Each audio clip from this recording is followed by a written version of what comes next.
Tako,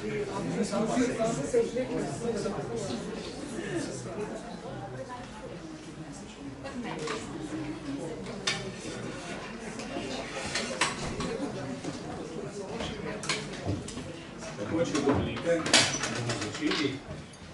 Spoštovani vsi navzoči, spoštovani gostje, vsem prav lep pozdrav in dobrodošli na Filozofski fakulteti na današnji okrogli mizi, ki jo organiziramo v okviru prireditev Leta učiteljev, kako smo na Filozofski fakulteti poimenovali leto 2024 in ga nekoliko bolj izrazito posvetili problematiki učiteljskega poklica v vseh njenih segmentih.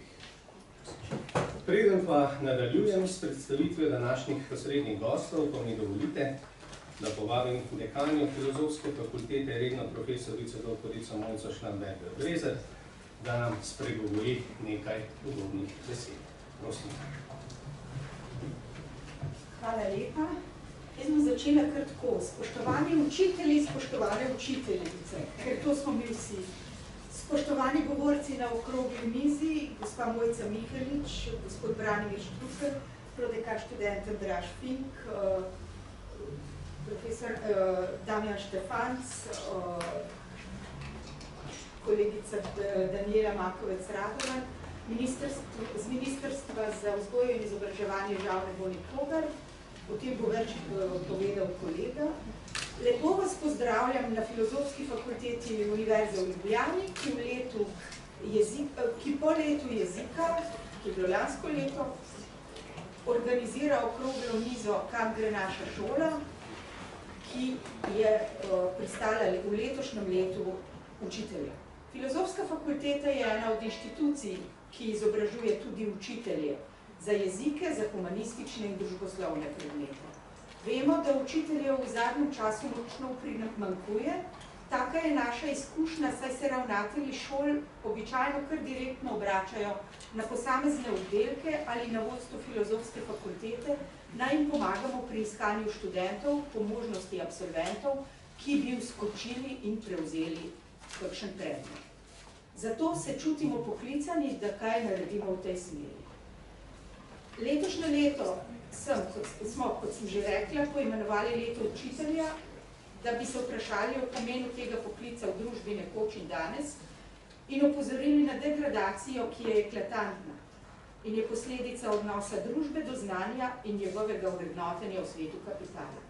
Tu bi se nenazadnje tudi Univerza v Ljubljani morala ozreti vase, ter nespoštovanja pomena javne službe in njenega počasnega razgrajevanja, kar se je v zdravstvu že skoraj zaključilo. Tak zgled ne nagovarja mladih, da bi izbrali učiteljsko kariero. In vendar gre za poklic, ki je po mojem mnenju eden najlepših, saj te učenci, študentje, slušatelji desetkratno nagrajujejo za vse, kar jim daješ. Koliko generacij spozna učitelj, kakšno bogatstvo izmenjave znanja in mnenj se pretaka v tem času, koliko navdušenja lahko vsadi v neobdelano materijo. Zanimanjem bom prisluhnila vaši okrogli mizi. Vse veste, kako so se pridušali mlado Slovenci. Kultura in prosveta, to naša bo osveta. Seveda so s tem mislili, da bomo izobraženi Slovenci lahko tvorneje gradili lastno skupnost in državo. Danes, ko jo imamo, pa slogan uporabljamo predvsem ironično. In res se nam oboje maščuje. Če za konec povzamem še eno krilatico, ki je zelo aktivna v zadnjem času, za otroke gre. Za naše otroke, za katere je dobro le najboljše. Kako jih prepričati, da to, kar bi jim radi dali, sprejmejo in posredujejo prihodnje generacije?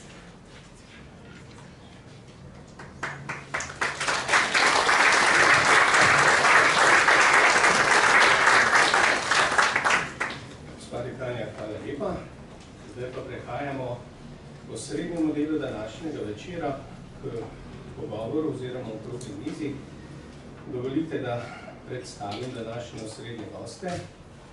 To so gospa magistra Mojca Mihelič, ki je predsednica Združenja ravnateljev in pomočnikov ravnateljev, Gospod Branimir Štrukelj, glavni tajnik Sindikata vzgoje, izobraževanja, znanosti in kulture Slovenije, sicer naš diplomant, leta 1988 diplomiral iz zgodovine in umetnostne zgodovine.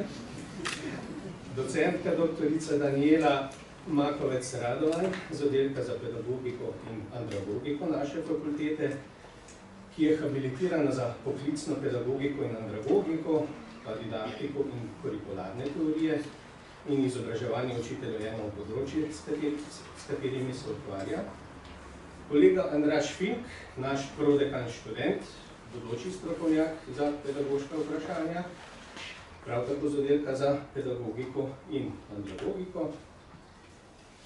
Moderator današnjega večera pa je dr. Damjan Štefanc z oddelka za pedagogiko in andragogiko, drugače izredni profesor za področje didaktike in kurikularnih teorij in kot ekspert za področje didaktike in ki sodeluje z Centrom Republike Slovenije za poklicno izobraževanje, s Pedagoškim inštitutom in številnimi drugimi strokovnimi institucijami na področju vzgoje in izobraževanja, se nam je zdel pravi za moderatorja današnjega večera. Pričakovali smo še enega gosta z Ministrstva za izobraževanje, a je danes prišlo elektronsko sporočilo, v katerem so sodelovanje odpovedali in sicer z naslednjo vsebino. Spoštovani, 7. maja ste naslovili na nas prošnjo k sodelovanju. Vabilo smo se z velikim veseljem odzvali, ker menimo, da je strokovna razprava potrebna, dobrodošla na strokovni ravni. Po dogovoru o sodelovanju so nas vaši kolegi pretekli teden obvestili o novi, mnogo širši vsebini okrogle mize namesto osnovne učiteljskem poklicu z naslovom Kam gre naša šola. Ker gre v tem primeru za bistveno širše področje in je kontekst v veliki meri usmerjen bolj v politično razpravo šolstva in ne za temo učiteljskega poklica, kot ste najavili, vam danes žal ne moremo zagotoviti ustreznega sogovornika. Interpretacijo prepuščam vsakemu posamezniku. Kolega Štefanc, beseda je vaša. Hvala lepa.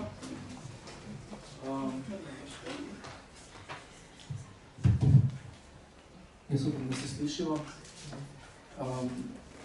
Kako najbolj utišaš človeka, da ne more zelo na dolgo in široko svojih stališč predstaviti, vidite zdaj, skratka, najboljši način je, da mu prepustite moderiranje okrogle mize, tako da lahko postavlja samo vprašanje. Ampak poskušal sem ta vprašanje postaviti tako, bi rekel, zvito nekak, pa tudi seveda aktualno, da bi res skozi odgovore prišli do ene take kakovostne razprave o pravzaprav naslovu današnje okrogle mize, kam gre naša šola. Jaz sem mu dodal še podnaslov, ki je očitno odvrnil politične odločevalce. Podnaslov se namreč glasi Izzivi sistemske in kurikularne prenove vzgoje in izobraževanja v Sloveniji. Moram reči, da me je precej razžalostilo to današnje sporočilo. Predvsem pa pravzaprav je to sporočilo, ki ga sam težko razumem. Najprej zaradi tega, ker je razprava, ki jo nameravamo danes odpreti, v vsakem primeru razprava, ki je še kako strokovna, ne glede na to, da se seveda v nekaterih točkah tesno povezuje tudi s šolsko-političnimi odločitvami. Drugič zaradi tega, ker so vsi sogovorniki in sogovornice, ki so danes z nami in tudi tisti, ki ga danes ni, vsa vprašanja, ki so jim namenjena, dobili teden dni naprej, z razlogom seveda, da so se lahko na ta vprašanja tudi vsebinsko pripravili in da bo diskusija v tem pogledu spet bom rekel bolj kakovostna.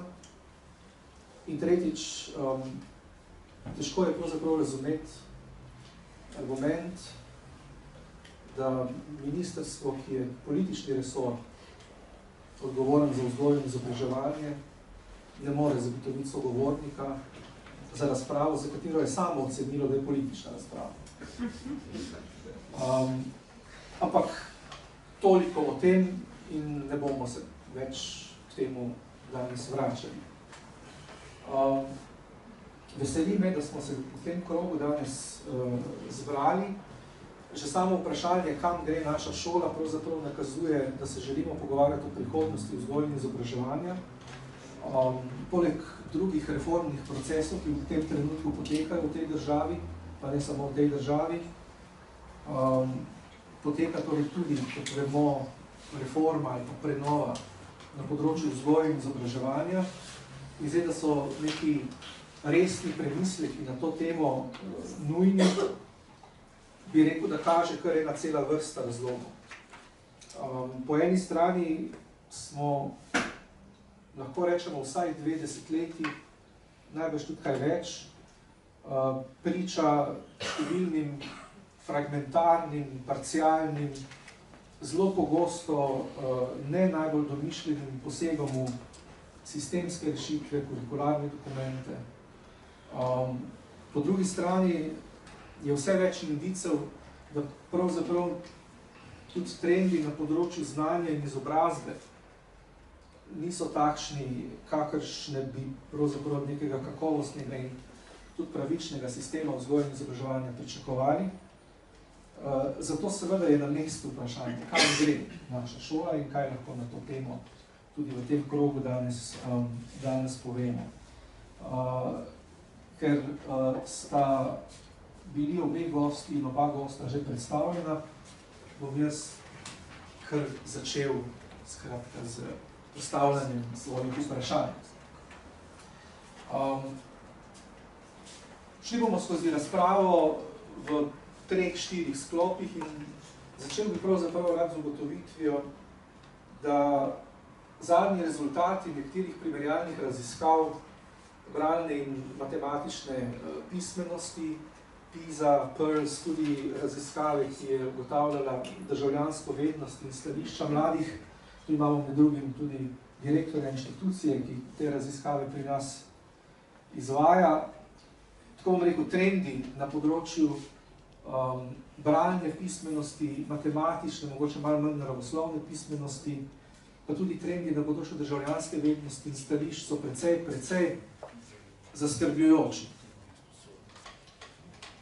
Zanima me torej, čemu, pa bi z vami začel, gospa Mihelič, čemu pripisujete kot dolgoletna ravnateljica in učiteljica, čemu pripisujete padec v dosežkih na področju bralne in matematične pismenosti, kako pojasnjujete nekatere zaskrbljujoče rezultate raziskave ICCS o državljanski vednosti in stališčih in kako menite, da bi se pač na to morali odzvati kot država in kot stroka? Hvala lepa. Najprej hvala za povabilo na to okroglo mizo, pa tudi za tole vprašanje. Če bi znala odgovoriti na vsa ta zahtevna vprašanja, potem ne bi rabili kupice strokovnjakov, inštitucij, inštitutov in tako naprej, ki bi to znala rešiti. Torej, zagotovo gre za zelo zahtevno področje. Ta upad bralne in drugih pismenosti se ne kaže samo v Sloveniji, pač pa tudi drugje po svetu. Torej se moramo vprašati, kaj se z družbo dogaja, ne samo našo, ampak širše. Tisto, kar v šolah prav gotovo ugotavljamo, je upad znanja v splošno. Morda je temu nekoliko, bom rekla, negativno naklonjena ta enostavna dostopnost do informacij in napačno razumevanje, da dostopnost do informacij pomeni tudi znanje. Tako da to je en vidik, ki zagotovo vodi v, bom rekla, zmanjševanje znanja. Drugo, kar bi rada povedala, je pa enostavno šola več nima pristojnosti, da bi od otrok ali pa mladih, se enako velja za srednje šole, zahtevala, da izpolnijo nekatere obveznosti. Mi jih lahko vodimo po poti učenosti, da tako rečem, ampak otroci ne rabijo, torej ni jim treba slediti, ni jim treba izvajati nalog. Približno tako, kot da bi študentje filozofske fakultete že samo svojo prisotnostjo na filozofski fakulteti, tudi če spijo tam zunaj, avtomatično ob koncu leta prejeli upravljen letnik in potem po 5 letih tudi diplomo magistrskega študija upravljeno. Tako da morali bi najprej še enkrat spremeniti, jaz vedno znova mantram 2 stvari, ki sta po mojem mnenju mojih kolegov ključni v šolah. Seveda se bolj spoznam na osnovnošolsko kot na katerokoli drugo področje. In sicer eno je zakonska prenormiranost. Moje mnenje je, da za vsak en zakon ali pravilnik, ki se na novo postavi ali zgolj prenovi, bi morali ukiniti 3 zakonske ali podzakonske akte, ker je postala zadeva popolnoma nepregledna. In druga, finančna podhranjenost. Pa tukaj ne govorim o plačah, govorim o programih. Ne moremo sajiti novih programov, novih konceptov programov, novih ponud za učence, če tega ne podkrepimo s finančnimi sredstvi. Toliko. Ok, se bomo k temu tudi še kasneje vrnili. Prostite, samo še vidite vendar nekaj, sem pa pozabila. Omenili ste PISA PRS in tako naprej. Mi smo že 2-3 leta pred temi rezultati ugotovili, da bralna pismenost upada, kar so pokazala nacionalna preverjanja znanja. In smo že takrat opozarjali, ampak nekako ne znamo nikoli dati prave vrednosti domačemu znanju. Vedno, šele ko se v tujini pokaže, takrat odreagiramo. In tukaj mislim, da ima Slovenija tudi še prostor za izboljšanje, glede na to, da smo po strokovnjakih zelo bogata družba. Po resničnih strokovnjakih. Če se jaz prav spomnim v času, recimo, COVID-a, ko smo se pogovarjali o tem, kakšna je nevarnost, da bodo zaradi izobraževanja nadaljavo tudi rezultati, znanje in posledično izobrazba mladih trpela. Takrat so bile, mislim, da v prostoru interpretacije, češ da prav nacionalni preizkusi znanja, nacionalno preverjanje znanja ne kaže tako zaskrbljujoče slike. Češ da preveč smo zaskrbljeni. Zdaj, čeprav vas razumem, ste opažali, rekli ste nekaj let pred zadnjo raziskavo, to je približno v tistem obdobju. Približno 2016-2018 smo to opazili. Kar se pa tiče tega vašega izziva, pa namerno ne bomo odgovorili. Ok, dobro, ne boste še veliko priložnosti. Malo kasneje, gospod Štrukelj, v bistvu enako vprašanje tudi za vas. Imate veliko stikov z učitelji in ste gotovo tudi veliko o tem razpravljali. Zakaj so trendi v teh zadnjih 5 letih tako izrazito negativni po vašem? Ja, hvala lepa, lepo pozdravljeni, spoštovani gospe in gospodje, hvala za vabilo. Na tej prvi točki se bom pridružil kolegici Mojci Mihelič, seveda bilo bi nekoliko ničimerno, če bi jaz zdaj iz prsta izsesal razloge, zakaj imamo te elemente, ki kažejo na to, da padajo nekateri standardi znanja v Sloveniji, ni pa nobenega dvoma, da je iz tega dejstva treba ugotoviti, da nekaj, kar je do zdaj funkcioniralo, ne funkcionira več. Če smo imeli nek zdržen dvigovanje ali ohranjanje teh rezultatov, se je na tej točki zlomilo in začeli so se kazati negativni trendi. Pri vseh teh, ki so bile omenjene. In zdaj, tu je zdaj prva po mojem pomembna presoja. Ali gre za anomalijo, ali gre za negativni trend. To je bistvena razlika. In če sem jaz prav razumel ministrstvo, tudi to, kar je bilo že navedeno pri COVID-u, in teh, da ta slika ni tako slaba, tudi zdaj, ko smo dobili rezultate, te zelo slabe rezultate pri bralni pismenosti, je bilo pravzaprav največ energije usmerjeno v to, da se reče, vse ni tako hudo, se tukaj ne gre za neko začetek krize ali zaskrbljujoče trende, ampak za anomalijo, ki je skratka business as usual, ni še nič novega. In tukaj je po moje že prva točka. Sam seveda menim, da je kar nekaj razlogov, ki dajo misliti, da gre tu za trend, ki se bo poglabljal. In če obstaja možno za to, bi morala država na tej točki takoj reagirati. Sam bi seveda bil prepričan, da bi ministrstvo moralo takoj zbrati vso pamet, ki jo ima na tem področju, narediti resne evalvacije in odgovoriti, zakaj se nam to dogaja. Ker mi v tem trenutku ne vemo, lahko malce eni imamo nekaj elementov, pa nekaj sklepanj, ampak nekih resnih pogledov, zakaj se nam to dogaja, pa nimamo. In zato je ta, bom rekel, pristop šolskih oblasti, ki poskuša zmanjšati ta dejstva, jih na nek način neutralizirati, se mi zdi napačen. Bilo bi mnogo bolje, če bi bili malček bolj paranoični, in bi se lotili produkcije odgovorov. Ampak, da gre za negativni trend, ne zgolj za neke naključne anomalije, je po moje kar nekaj elementov pa okrog tega, ki pa niso dobri. Zdaj bom takih zelo temeljnih naštel. Če pogledate podatke OECD-ja, je delež sredstev za izobraževanje v Sloveniji že dolgo časa pada. Tam od leta 2005-2006 je trend zmanjševanja vlaganja sredstev v vzgojo in izobraževanje. Ravno to se ponovi v deležu proračunskih sredstev za vzgojo in izobraževanje. Isto, spet še vedno v OECD-jevi podatki se ta delež zmanjšuje.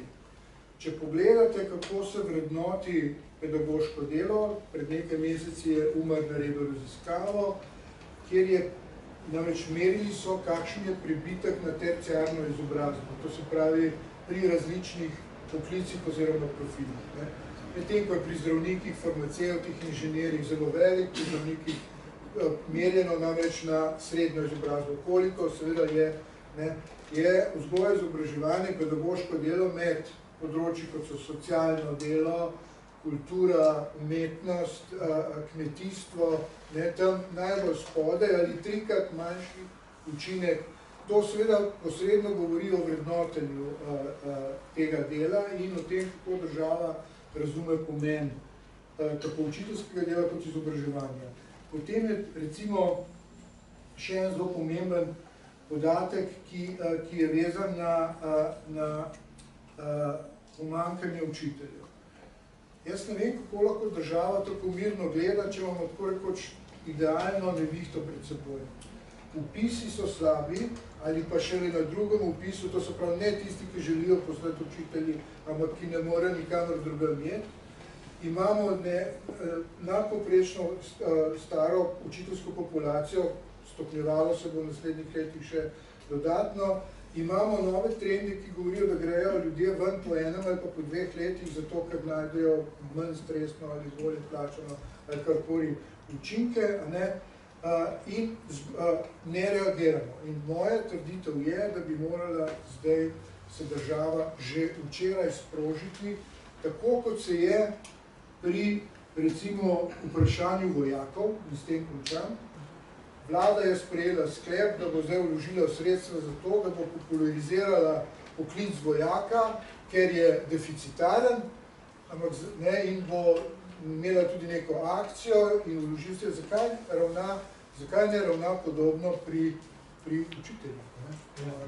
K temu se bomo tudi vrnili še v zadnjem delu, ko bomo odprli mikrofon, da se je tudi zapustil očitno.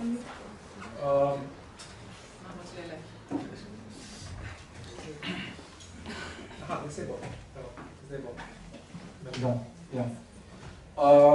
Vrnili se bomo skratka k temu vprašanju pomanjkanja učiteljev in problematike tudi fluktuacije na tem področju. Kasneje, v zadnjem delu, imamo namenjen sklop vprašanj prav temu problemu, ampak če se zdaj vrnem še k tem zaskrbljujočim trendom, da tako rečemo. Daniela midva se bova tikala, ker sva iz istega kabineta, ne bova formalizirala zdaj pogovora za ta namen.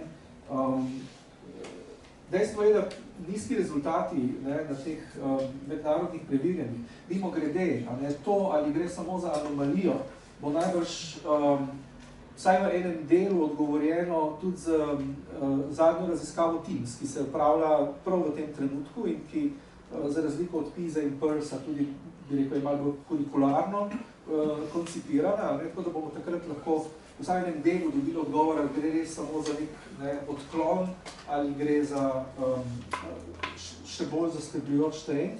Ampak na teh raziskavah mednarodnih preverjenih v bistvu rezultati tudi precej korelirajo z socialno-ekonomskim statusom učencem. Vedno znova pravzaprav ugotavljamo, da je statistično večja verjetnost, da bo nekdo manj uspešen na teh preizkusih, če pač prihaja iz manj ugodnega socialno-ekonomskega okolja. Kar seveda odpira vprašanje, na katerega zelo pogosto opozarja kolega Zdenko Kodelja v svojih tekstih, namreč vprašanje pravičnosti na področju vzgoje in izobraževanja. Tako da je moje vprašanje tebi zdaj v tem delu, je naša šola potem takem pravična. Kako sama na to gledaš? Ja, zdaj, če pogledamo na njo z mednarodne perspektive, smo nekje nasledili. So države, ki imajo bolj pravične šolske sisteme, so države, ki imajo manj, je pa odvisno tudi od tega, kako, s čim merimo. Zdaj, mi imamo relativno dobro urejen sistem, torej imamo zelo malo osipa, to je ena od stvari, ki jih merijo mednarodne raziskave. Imamo dobro urejen sistem, recimo, da poklicno nima slepih poti, torej, da imajo možnosti nadaljevanja. In ko govorimo z vidika vključenosti, tu recimo smo v nekih trendih pozitivnih, z vidika poštenosti pa imamo še kar kaj izzivov. Namreč podatki za našo državo kažejo, da se pojavljajo razlike po regijah v znanju, ki ga učenci in dijaki dosegajo. To pomeni, da je to lahko nek pokazatelj v bistvu krivičnosti v sistemu. In po mojem mnenju v bistvu nek signal, ki bi ga morali resno mi nasloviti, tudi resno obravnavati, ker z vidika pravičnosti v izobraževanju nekako ne smemo stati na stališču, to se spomnim, sem nekoč nekako dolgo nazaj ministrica izobraževanja slišala, skratka, da na nacionalni ravni sprejemamo samo tiste ukrepe, ki so uniformni za vse, torej za vse učence, za vse šole, za vse regije. Tu pri pravičnosti ne gre na ta način, ker so dopustne in potrebne razlike tam, kjer so v korist najšibkejših. Torej, če zaznavamo težave pri otrocih, ki prihajajo iz socialno-ekonomskega okolja, torej iz ranljivejših okoljih, potem šola tu igra kompenzacijsko vlogo in jo mora odigrati.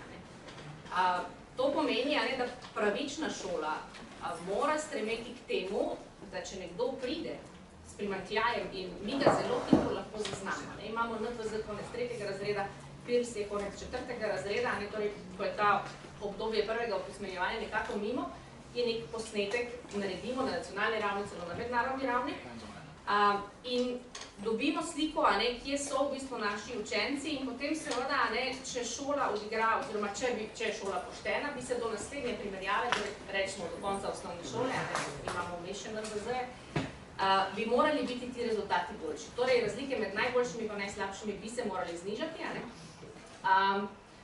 ker potem v bistvu šola to kompenzacijsko vlogo odigra.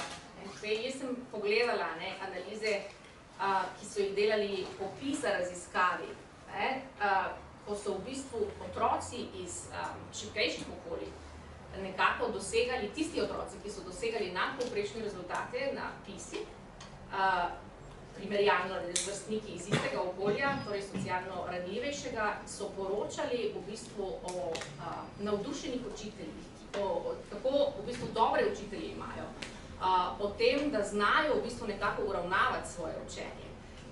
In to so stvari, ki se jih otroci naučijo v šoli.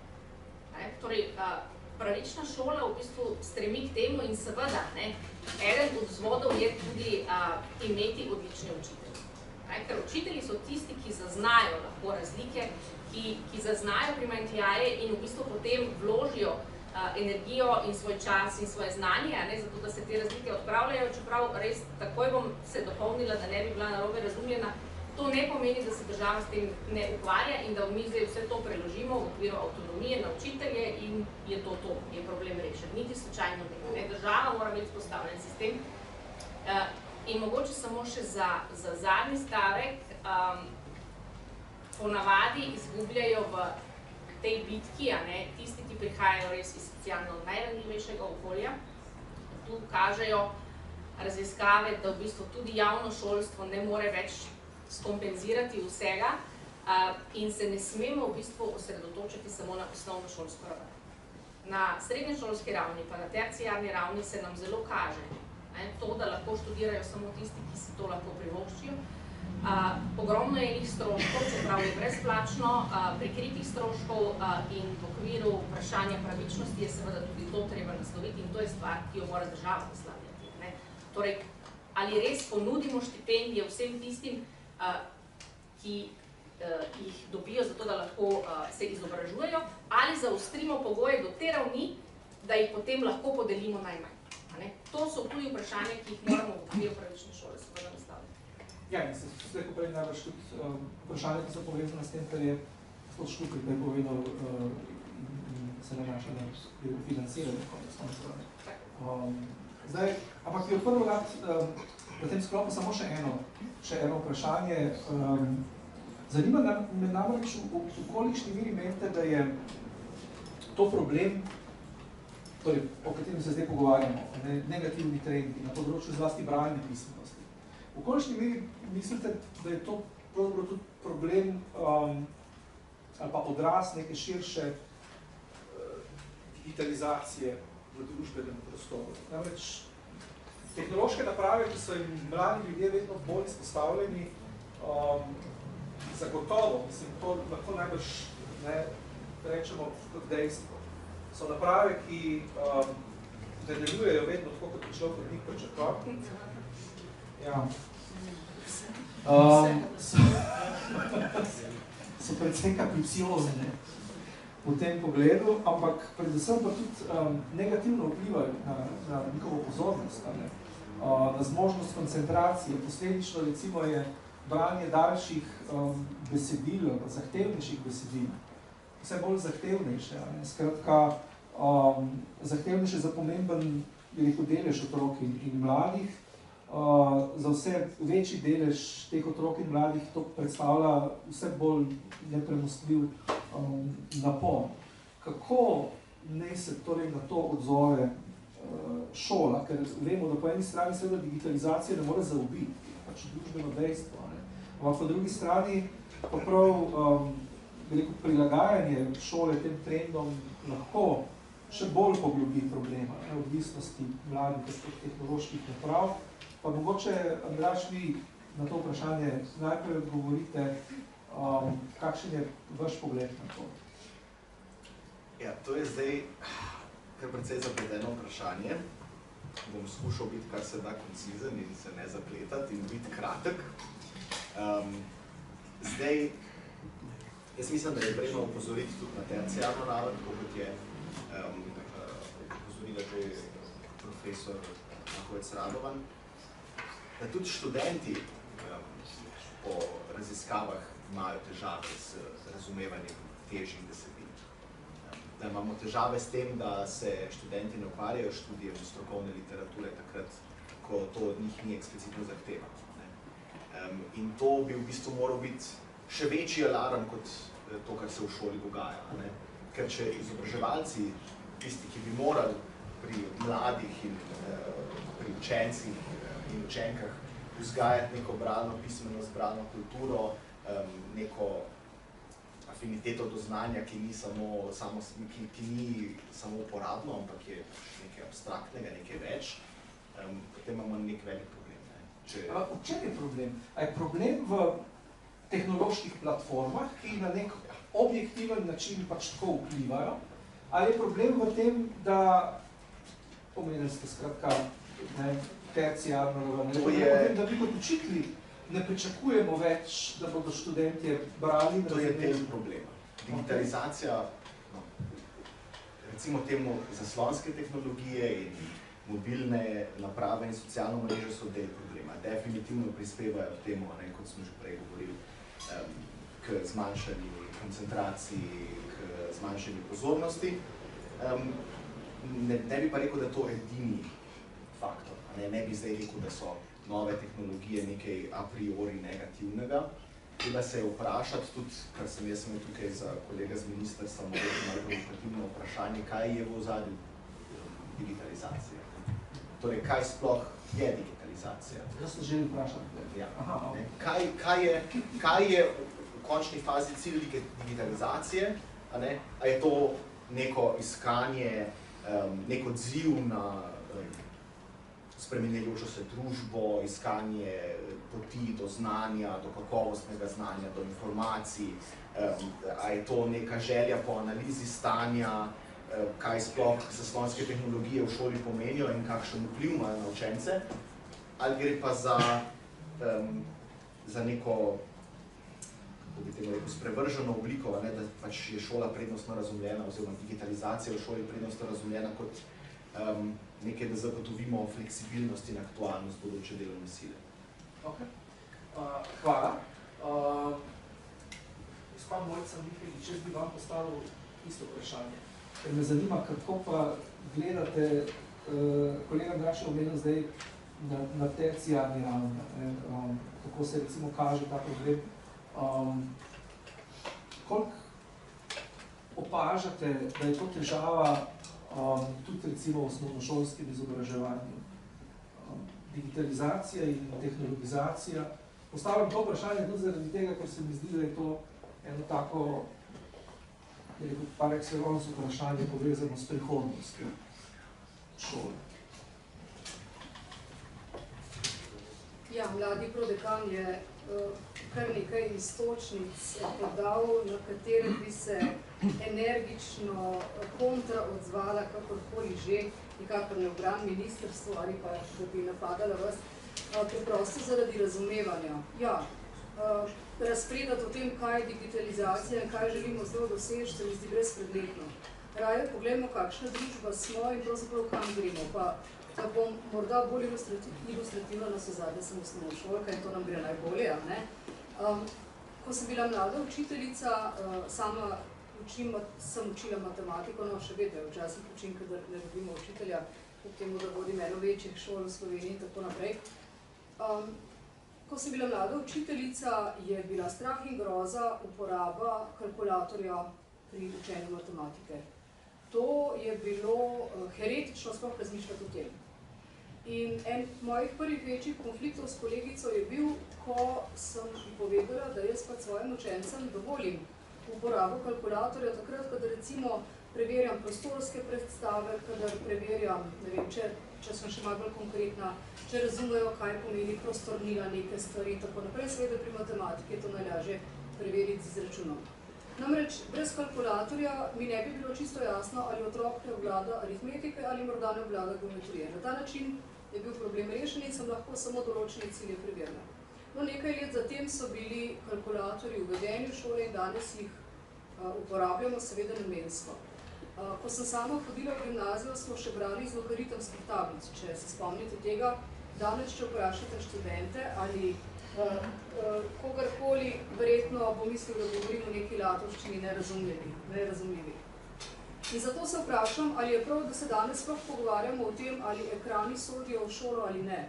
Ekrani so del nas. Koliko v tej dvorani vas plačuje s klikom, koliko ljudi v tej dvorani danes ni pogledalo na telefon, na splet, koliko ljudi v tej dvorani danes sploh nima telefona s seboj in tako naprej in tako naprej. Skratka, ali je rešitev, da otrokom prepovemo popolno uporabo v šoli, ali se moramo morda začeti pogovarjati o tem, da moramo otroke naučiti, da je katerokoli zaslonsko sredstvo lahko zelo koristen pripomoček za učenje in hkrati zelo nevarno orodje, če ga ne znamo prav uporabljati. Seveda je jasno, k čemu se jaz nagibam. Zato se moramo kot družba raje spraševati, ali bomo podlegli temu, da bomo rekli, v redu, znanja nam več ni treba, ker imamo vsega dostopnega na preglic.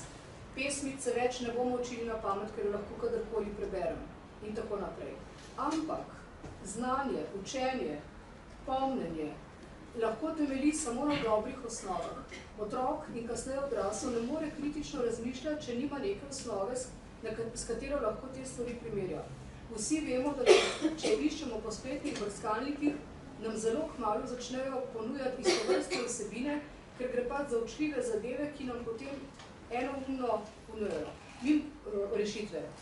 Tisto, kar je poslanstvo našim mladim, naši prihodnosti, tako rečem, ponuditi to kritičnost,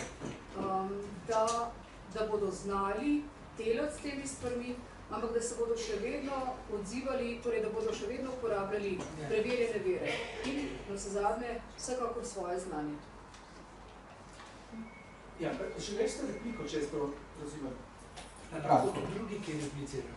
Lahko, ampak potem, ko zaključimo z razpravo, imamo predviden tudi čas. Ja. V bistvu samo na kratko, no, jaz nisem čisto točno imel v mislih tega, da bi šli zdaj v prohibicijo in popolnoma prekinjanje in odmik zaslonskih tehnologij šole, ampak sem imel v mislih predvsem to, kaj je v ozadju tega, kaj je v ozadju tega uvajanja, kaj je povezano z uvajanjem digitalizacije v šolstvo, ki ni nujno vezano samo za to, ki ni nujno vezano samo na to, ker ga potrebujemo, ker je pač v naši vsakdanji rabi, ampak ker so v ozadju kakšni drugi interesi. Dobro, hvala lepa. Zanima me tudi tvoje mnenje. No, kako sama gledaš na to vprašanje? Ja, zdaj, jaz mislim, da je branje izjemno pomembno. Branje sploh v šoli, učenci se najprej učijo branje, zato da se ga naučijo, potem se pa branje uporablja zato, da se učijo. In raziskave kažejo, ko so delali raziskave branja na tablicah in branja v fizični obliki, da so v bistvu bili slabši rezultati, torej pri branju na tablicah, ki so merili strukturo zgodbe, pa poglobljenost, razumevanje prebranega, torej je bilo boljše od tistega branja, ki je bilo s fizično knjigo kot na digitalni napravi, kar je lahko posledica tudi nekih motečih dejavnikov, obvestil aplikacij, ki lahko vse skozi motijo, če nimamo ustreznega bralnika pred sabo. Jaz se strinjam, digitalizacije šola ne more zaobiti, obenem seveda se ne smemo nikakor prilagoditi trendom, to je zdaj tu, moramo vse sprejeti, kar pride, in v bistvu dati recimo vse druge oblike branja na stran. Rekla bi pa, da je pri rabi tehnologije in tehnoloških naprav v bistvu dvojen problem. Otroci, mladostniki, odrasli, vsi jih uporabljamo zelo redko za namene učenja. Velikokrat se v šolah pričakuje, da bodo mladi tovrstne naprave kar znali uporabljati, čeprav jih recimo sami doma uporabljajo bolj za druge namene, bolj za zabavo, za druženje, za kakorkoli. In seveda, zato je eno od nalog, ki jih jaz vidim v šoli, tudi v tem, da se mlade nauči uporabljati teh naprav, torej za namene učenja. Digitalne naprave so lahko izvrsten pripomoček, recimo pri delanju izpiskov. Iz različnih virov lahko delamo izpiske. V bistvu lahko tudi si zelo slikovno pomagamo pri tem. Če nam to omogočajo, seveda, mladi tega, oziroma tudi odrasli tega, ker sami od sebe ne bomo znali, ali znajo v bistvu mladi delati izpiske. Tu nam že učbeniki ne delajo usluge, pa niso niti v digitalni obliki. In tega seveda gre za kompetenco učenja, ne samo digitalno kompetenco, ki jo mladi nekako usvajajo v šoli.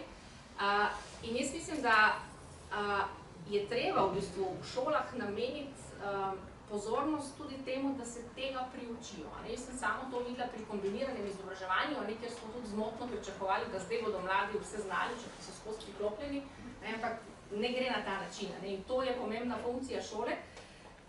Na kaj pa mora recimo država biti pozorna, je tudi, da so e-gradiva kakovostna. Ko smo imeli prvi projekt, recimo e-šolske torbe, mislim, da se je tako reklo, se je v bistvu pokazalo, da so pomanjkljivosti. Pri tem, da so pomanjkljivosti, aplikacije se niso posodabljale, stvari niso delale.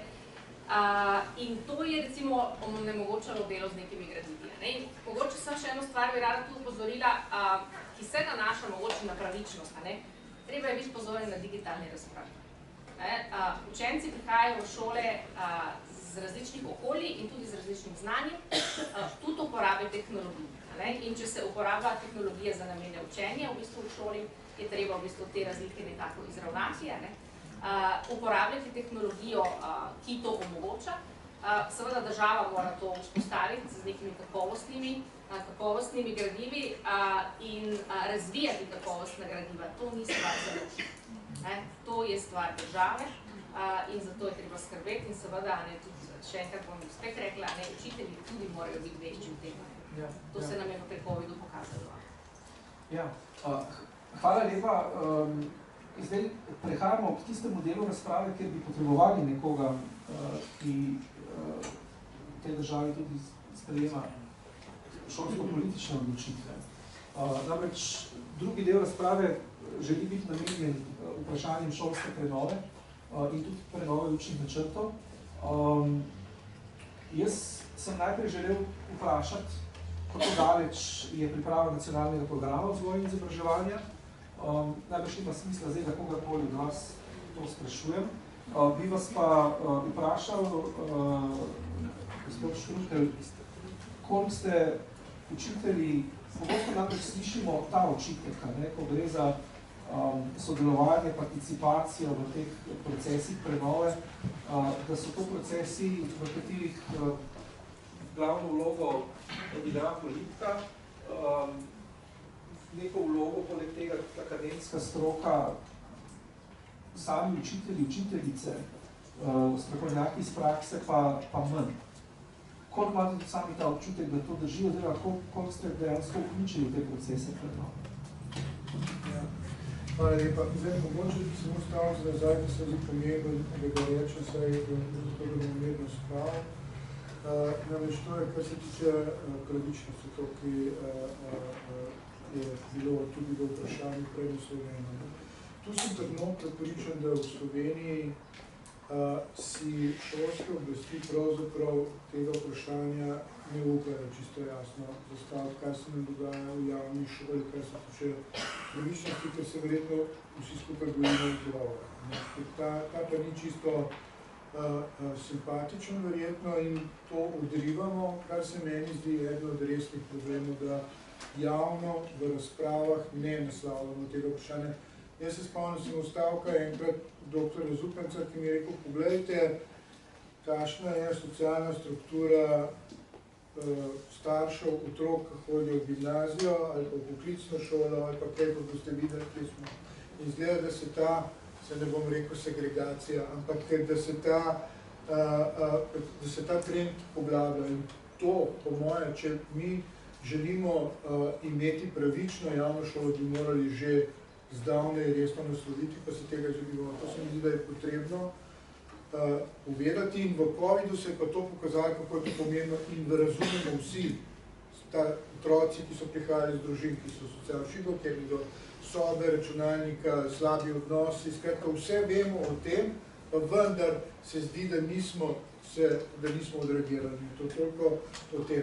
Kar se pa tiče sodelovanja. Zdaj, ker je bilo omenjeno nacionalni program, SVIS je bil povabljen nacionalni program, vendar je za skupino strokovnjakov, drugih in strokovnjakin takrat izstopil preprosto zaradi tega, ker smo ocenili, da sam koncept ni ustrezno zastavljen, da na nek način postavljamo konja pred voz.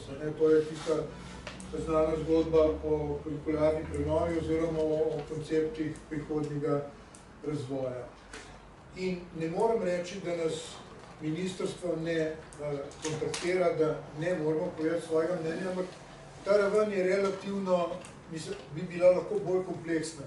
Mi bi si želeli, da bi pri oblikovanju predpisov in dokumentov sodelovali, participirali, ne pa da ministrstvo nekaj pripravi. Recimo zdaj lep primer je sprememba ZOFI-ja. Mi smo pač dobili zapakirano reč, ki so nam jo poslali pa rekli, kaj pa vi mislite o tem. Ampak stvar je bila, se upravičujem, ampak to je zgolj kot ilustracija In seveda tukaj bi se dalo bistveno resneje vključiti, pa ne govorim toliko o sindikatu, kot govorim o praktikih, ki bi lahko participirali izdatne pri teh odločitvah oziroma oblikovanju odločitev in konceptov. Ja, izkoriščamo v bistvu to istočnico, da gospod Mihelič vprašam, kakšen je vaš pogled na to, koliko je torej stroka, ki deluje v praksi zlasti, vključena v procese prenove, ki bodo seveda to prakso še tako zavedali.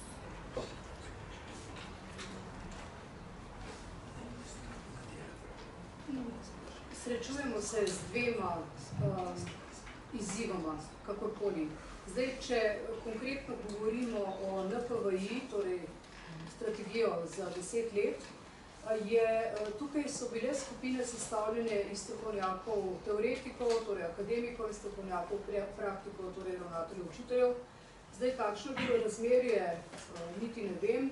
Vem samo, da je samo delovanje v teh skupinah bilo zelo obojestransko spoštljivo, kar pomeni, so zmogli slišati drug drugega.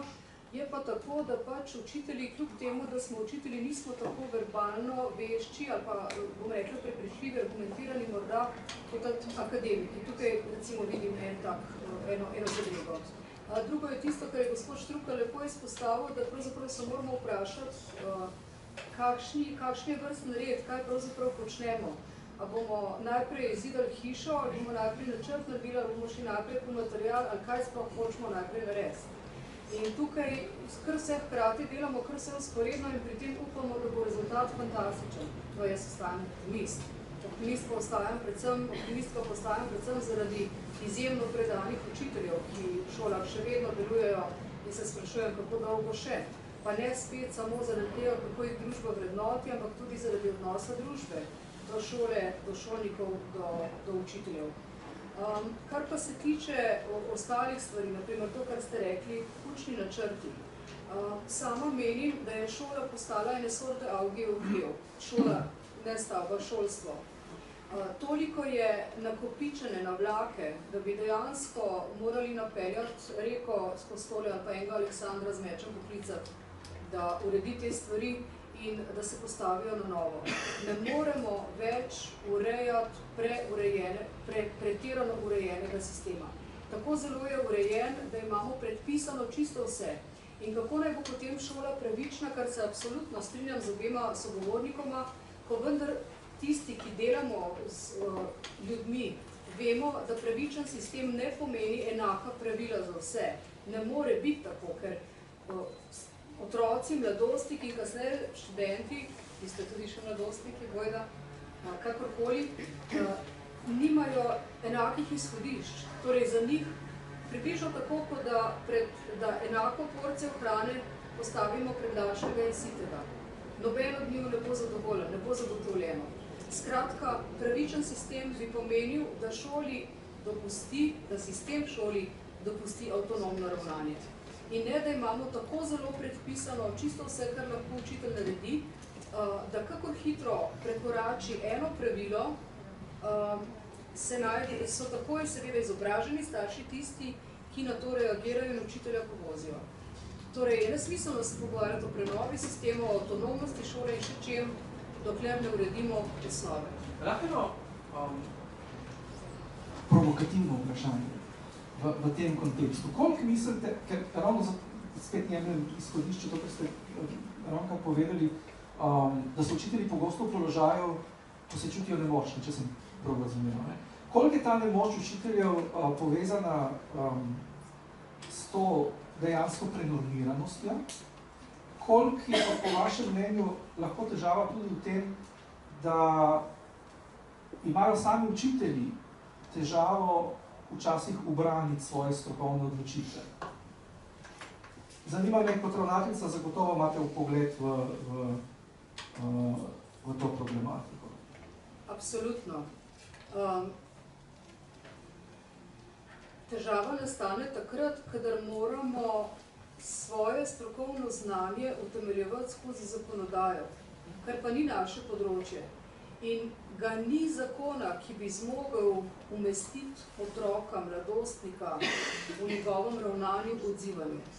In zato je moje mnenje, da je treba ZUP in podobne zadeve popolnoma umakniti šolstva, pustiti pedagoški stroki, pedagoško ravnanje, s tem, da bo seveda treba zdaj učiteljem pustiti kar nekaj časa, da se bodo navadili, da so lahko spet strokovnjaki, ker nas že toliko let tiščijo znotraj teh spon, kako ravnati, da se bojim, da je res skrajni čas, da se nekaj zgodi, da šolstvo spet zadiha in da pustimo učiteljem, ki so praviloma, take so pač moje izkušnje, ne samo na naši šoli, da so učitelji empatični, predani in ustrajajo v tem poklicu zato, ker to čutijo kot poslanstvo, ne kot korist, nikakor ne kot sredstvo, ko ni bilo druge izbire in podobno. Ni res, danes učitelji grejo lahko marsikam v službo, imamo veliko takih primerov, pa vendarle dobri učitelji ostajajo v šoli. In jaz se samo želim, da jih ne bomo do konca razvrednotili. Okay. Hvala lepa. V bistvu imam za vas podobno vprašanje povezano s tem, koliko ste v bistvu vključeni v procese prenove, ne nujno neposredno, ampak vsaj posredno, recimo skozi študijski proces, v katerem spoznavate ali pa ne, kaj se na tem področju v aktualnem momentu dogaja. Koliko ste pravzaprav vpeti, bi rekel, študijsko v to, kar se dogaja na področju prenove? Ali vam študij, ki ga ravnokar opravljate in po katerem boste tako rekoč jutri šli v tisto prenovljeno šolo, ki jo prenavljamo danes, a vam pravzaprav študij da dovolj vpogleda v to, kaj vas čaka? Ja, jaz mislim, da ja, zdaj odvisno od predmeta do predmeta, ne eni bolj, eni manj. Nekje se pač tem vsebinam eksplicitno posvečamo, zdaj v večini v bistvu, bi lahko rekel, da za večino predmetov, vsaj na drugi stopni, ker pač na prvi stopni se takrat o tem nismo pogovarjali, da se o tem pogovarjamo in da imamo tudi nek prostor za kritični razmislek. In da tudi slišimo veliko kritičnih razmislekov strani naših profesorjev in profesoric. Tako da jaz mislim, da tukaj imamo, tukaj teh vsebin dobimo relativno veliko in tudi v končni fazi, če slučajno kaj ni naslovljeno, vedno lahko prosimo za dodatna pojasnila in se potem temu namenim kakšno predavanje na dva. Ok, hvala lepa. Zdaj, potem, ja, izvolite. Kolega Pinkara vabim za en teden v našo šolo, ki je zelo urejena šola, pa ga bomo dali v razred, pa bo potem odgovoril na to vprašanje. Dobro, bomo ponovili podobno pizo.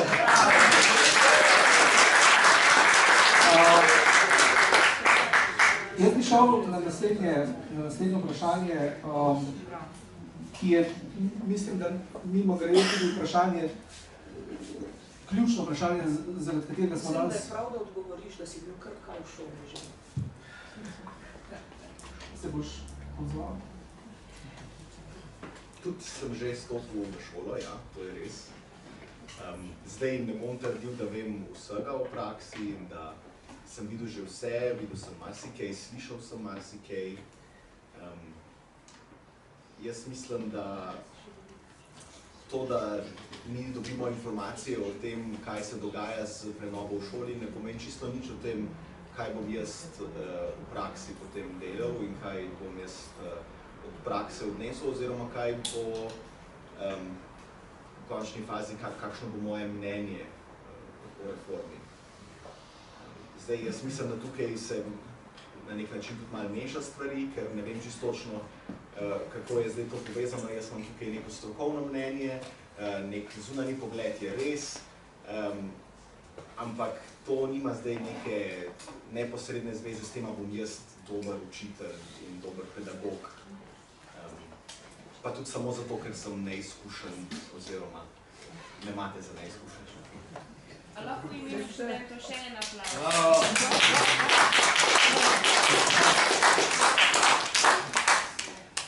Hvala tudi za ta odziv. Zdaj bi šel pa na tisto vprašanje, kot sem prej začel, zaradi katerega dejansko menim, da smo danes ostali brez petega sogovornika, pa bi Daniela tebi ga najprej postavil, tudi zato, ker si predsednica Zveze društva pedagoških delavcev Slovenije. Namreč bilo je že omenjeno, da smo v enem delu stroke se odločili izstopiti iz skupine za pripravo nacionalnega programa vzgoje in izobraževanja. In res je, lani približno v tem času je bil razlog za to dejstvo, da je pač ob pripravi nacionalnega programa ministrstvo že kar vložilo pomembne in obširne spremembe takrat zakona o osnovni šoli. Mi smo pričakovali, da bo seveda da bodo sistemske rešitve deležne spreminjanja potem, ko bo nacionalni program različen. Zdaj, ne samo, da se je takrat zakon o osnovni šoli spremenil, noveliral, v tem trenutku je v postopku tudi zelo obsežna sprememba zakona o organizaciji in financiranju vzgoje in izobraževanja. To je v bistvu sprememba, ki je, bi rekel, še pomembnejša zaradi tega, ker zadeva krovni šolski zakon in targetira pač organizacijo in financiranje sistema. In več kot 100 podpisnikov strokovnjakinj in strokovnjakov in kar nekaj združenj, med njimi tudi Zveza društva pedagoških delavcev Slovenije in mislim, da tudi gospa Mihelič vaše združenje, je opozorilo na to, da je sprememba, ki bo odslej predvidevala, da ravnatelje, k imenovanju ravnateljev in tudi k razreševanju ravnateljev soglasje daje minister, da je ta sprememba sporna. Doslej namreč je ministrstvo imenovanju dajalo zgolj mnenje. Sedaj ima minister možnost, da odreče, če smo zelo natančni, po novem predlogu, bo imel minister možnost, da odreče soglasje, pri čemer so razlogi, zaradi katerih lahko soglasje odreče, precej ohlapni v predlagani noveli ZOFVI. Zanima me, in moje vprašanje tu je pravzaprav želelo biti čisto zares strokovno vprašanje. Kako bo to vplivalo na kadrovsko problematiko, kako bo to vplivalo na kakovost ravnateljic in ravnateljev, na njihovo strokovno in na to, kdo se bo odločal za to, da se ravnateljevanja loti. In seveda vprašanje ministrstvu bi bilo, zakaj ste se odločili zdaj za soglasje in ne več zgolj za mnenje. Daniela, mogoče ti... Ampak prosti, da je še drugi del, minister lahko ravnatelja tudi sam razreši. Ja, tako. To je največja katastrofa. Oboje, lahko ga razreši. Sam odloča, kdaj je kršil kak zakon. Tako. Ja. V tem pismu podpisniki pravzaprav opozarjajo na politizacijo ne samo imenovanja, ampak tudi razreševanja ravnatelja. V zvezi zelo natančno in pozorno zmeri spremljamo spremembe šolske zakonodaje in velikokrat smo se oglasili. Na zadnje v bistvu smo prejšnji teden, kot praviš, so podpisali v bistvu predlog za spremembo, ker trdno stojimo na stališču, da je imenovanje ravnatelja proces, v katerega se politika nima kaj mešati. Spremembo zakonodaje pa v bistvu mi drvimo v čisto politizacijo. To pomeni, da se ne odmikamo od tega, da je imenovanje ravnatelja v bistvu stvar zavoda, ki pozna in pozna lokalno okolje, pozna zavod, gre za neko avtonomijo, v kateremu potem ministrstvo da mnenje, ki ni obvezujoče. To je zdaj bila razlika.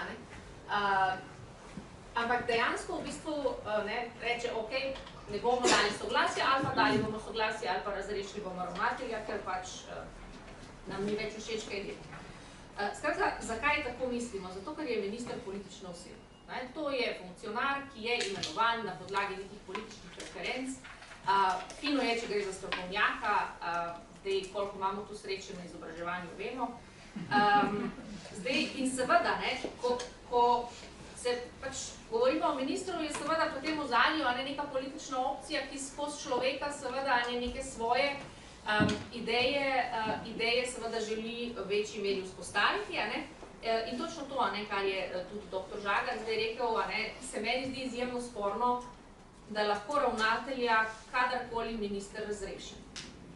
Pričemer argumentacija je v bistvu izjemno ohlapna, to pomeni, je lahko čisto kapriciozno ravnanje, ki nima veliko strokovnosti. In to je narobe. Omenila sem že, mi smo zelo glasno nasprotovali tudi takrat, ko je bila sprememba sestava svetov zavodov, ko so sicer ena druga politična opcija želeli ustanovitelji imeti najprej največ članov, potem pa vsaj enako, ker ravnatelj ni enako direktor zdravstvenega doma, ampak je ravnatelj v bistvu oseba, ki opravlja tako pedagoško kot administrativno upravno funkcijo in te dve sta pomembni, enako pomembni ne more zdaj ustanovitelj tu presojati samo z enega zornega kota. In strokovnost kandidata je tista, ki mora biti merilo, ne politična opcija, ker to mene skrbi. Da v bistvu v nekem trenutku, ko se zamenja vlada in pride neka druga politična opcija, se bo lahko zamenjal del ravnateljev, ki bodo lahko mogoče politično manj korektni in govorimo o bistveno večji stvari kot samo o tem, da gre preprosto za neko spremembo v postopku. Ne, v ozadju je lahko politizacija šolstva, temu v zvezi zelo ostro nasprotujemo in seveda, če bo treba, se bomo še odzvali. Gospod Mihlič, jaz bi vam isto vprašanje postavil, ampak vem, me boste popravili, če zdaj pravim, da vem nekaj, o čemer se nismo pogovarjali, ampak mislim si, da vem, da bi podprli argumentacijo, po kateri bi morala imeti stroka ključno besedo pri tem procesu imenovanja ravnatelja. Ampak, čeprav razumem, tudi vaša ideja je, da bi to počel poseben organ, ki bi mu bilo ime strokovni svet. Zakaj mislite, da bi to pomenilo manjšo možnost politizacije? Seveda sem takoj povedala gospoda Štruklja, ker so bila nedolgo tega debata. Se bom nekaj tudi vprašal. Ja, vem, vse čakam proti argumente. Namreč tukaj smo popolnoma, tukaj smo na popolnoma različnih bregovih, pa vendar bi najprej, hvala lepa za vašo istočnico, da ste zelo dobro rekli. Ne politika, ampak stroka. In to je tisto, kar se moramo vprašati, kako danes poteka izbira ravnateljev. Ne politika, ne stroka sedaj ne imenuje ravnatelja, niti ne razrešuje, ampak laiki. Kdorkoli je slučajno imenovan v svet šole, se lahko odloči po svoje. Ne rabi upoštevati mnenja nobenega izmed deležnikov znotraj sveta šole.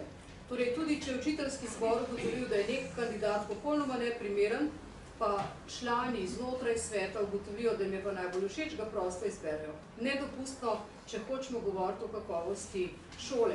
Šolo bi moral nujno voditi strokovni organ, gospod Štrukelj bo zdaj rekel, zdaj hočeš povedati, da ste vsi že izbrani nestrokovni, ker mi je to že enkrat rekel, da se ne boš rabo ponavljati. Ja? Se bom na korupcijo. Aha, v redu. Jaz pravim, da smo imeli srečo, da smo imeli pametne svete. Po drugi strani, če sem sarkastična, hmalo sploh to ne bo več noben problem, ker je čedalje manj ljudi, ki še želijo biti ravnatelji, tako da bojo pač veseli, kogarkoli bodo dobili. Ampak, če govorimo o strokovnem organu, to, kar ste rekli, na vsak način menim, da bi pri izbiri ravnatelja morali sodelovati strokovnjaki. Kot strokovnjake tukaj menim tako akademike, ki pač preverijo splošno naravnanost ravnatelja, njegovo učljivost, njegovo sposobnost kreiranja novih vizij in tako naprej, kar je ravnateljeva naloga. In po drugi strani strokovnjaki, praktiki, to so pravi ravnatelji, ki so že nekaj mandatov opravili, ki znajo direktno vprašati, ki znajo direktno presoditi In če že govorimo o politični korektnosti, zaradi mene bi morali biti sestavljeni tako, da so zastopane vse barve, ki pa tukaj sploh ne bi smele imeti nobenega vpliva. Politika nima v šoli kaj delati. Tako kot ne bi smelo biti razlik, pa tudi mi ugotavljamo, da jih je čedalje več, tudi politika ne bi smela sploh blizu pri šoli. Preden pa zaključim, pa še moje opravičilo, če so me študenti narobe razumeli. Jaz nisem kritizirala vaše nestrokovnosti, če je bilo tako mišljeno, nikakor ne. Hotela sem svojo izjavo samo povedati, da tukaj prejmete visoko znanost o tem, kako čudovito je učiti, in res je čudovito učiti, ampak v praksi to zgleda zelo drugače, kot se v teoriji naučite. In dober učitelj postane šele po 5 letih, začne postajati dober učitelj šele po nekje 5 letih prakse, ne glede na to, kako dober študent je bil. To sem želela povedati, sicer pa zelo cenim študente in prej v neformalnem pogovoru sem tudi povedala, da bi morale vse fakultete spodbujati svoje študente k upiranju, k stavkam in tem zadevam to pomeni, da ste proaktivni, da mislite svojo glavo in da vidite prihodnost drugače, kot morda mi, ki smo že nekoliko odslužili namen. Dobro, hvala lepa. Da se vrnemo proti argumentom, čeprav razumem, gospod Šturk, sviza vedeli čisto. Hvala lepa, ne, tu so res razlike velike. Naše stališče je predpostavka, da je naša javna šola v resnici bila do zdaj kakovostna. To kažejo tudi nekateri mednarodni rezultati.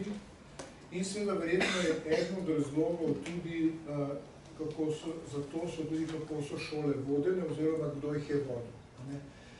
In to pomeni, da je postopek, kjer imate participacijo tako staršev kot zaposlenih in ustanoviteljev, verjetno smiseln. Seveda so deviacija, ampak v osnovi ne morete skleniti drugače, kot da so bili izbirani pravi ljudje, ki so sposobni voditi dobro te šole. Skratka, ne drži, da učitelji, učiteljice zberejo tistega, ki bo od njih najmanj zahteval, ampak znajo presoditi in presojajo z nekim, bom rekel, interesom, ki je interes šole, torej kakovostnega pedagoškega procesa. Če seveda ta predpostavka drži, potem je po moje dobro ta osnovni koncept ohraniti. Ker sicer, če gremo na to, da bi imeli neko komisijo državno, ki bi potem imenovala ravnatelje, v resnici tu izgubimo enega od temeljnih konceptov sedanje javne šole, da je javna šola, da ni državna šola.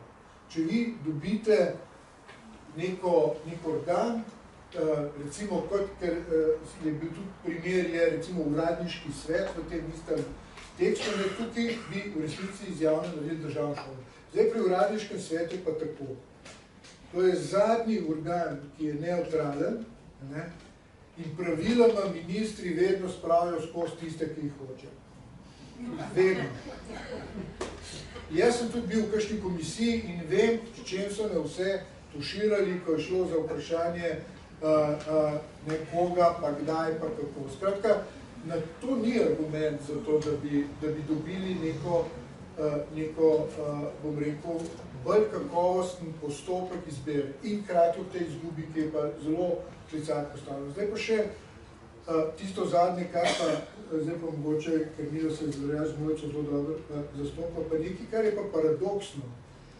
V argumentaciji ste rekli, da je potencialno lahko to koruptiven postopek, ker zaposleni imajo neke partikularne interese, starši tudi in ne, ampak kaj se to pomeni, da ste za sebe rekli, da ste vsi v resnici potencialno koruptiven način bili izvoljeni. Jaz mislim, da ste dobri ravnatelji in ravnateljice in je treba tak postopek ohraniti.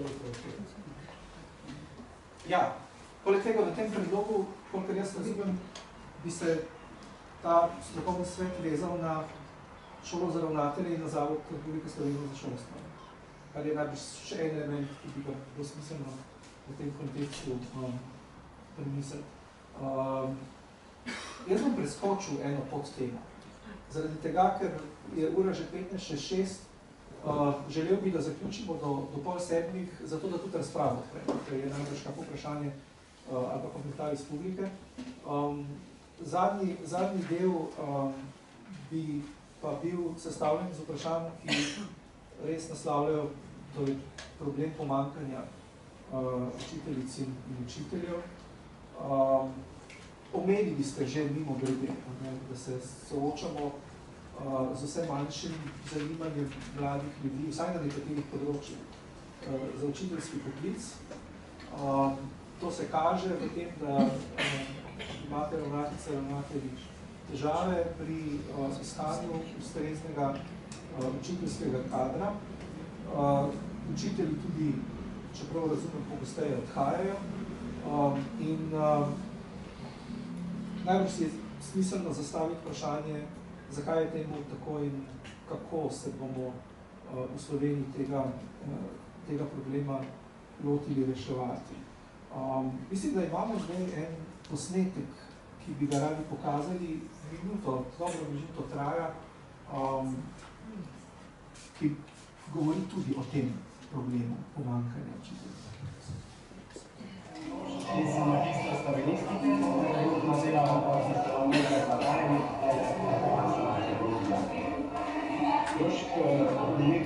leto na naši fakulteti počnejo leto učitelja, matematiki, ki je svet povedala. In vprašanje, ki ga imam za vas je, kako kot učitelj, kot magistra slovenskega jezika, kako se v našem krogu oziroma časovniku pomaga. Mislim, da sem jaz tukaj začel delati, ko sem študiral nekaj obdobjem, pa so izkazatele, je pa se je ponovno začela, je bila sodelovina in potem sem mi zadovoljil z mano, meni je zdaj predvajalo, sem da sem ga poslal, da se kaj ekologični učitelji. Delamo sem delo praksa, da je v bistvu četrteza nekaj odrabi, ki so to zdaj ostov, zaradi tega, ker so misli, da so tudi boljše dobro. Više, če bi vam danes tudi ki si stari, to da se prve, za katero tjavo. Če bi dobil kakšno pravno ponudbo, ja, če bi dobil kakšno dobro ponudbo. Smejem sem stari. Res, namreč sestali smo se z madžarskimi učitelji zelo pred kratkim. Tam se veste, ne smejo več dogovor proti državi, niti ne morajo biti organizirani, ampak zgodbica je krasna. Ta predsednik učiteljskega sindikata je rekel, v Debrecinu je bilo v vseh časopisih, je bilo na takem mega marketu z ogromnimi črkami napisano, učiteljev ne sprejemamo več. Maxi Market nima še teh težav,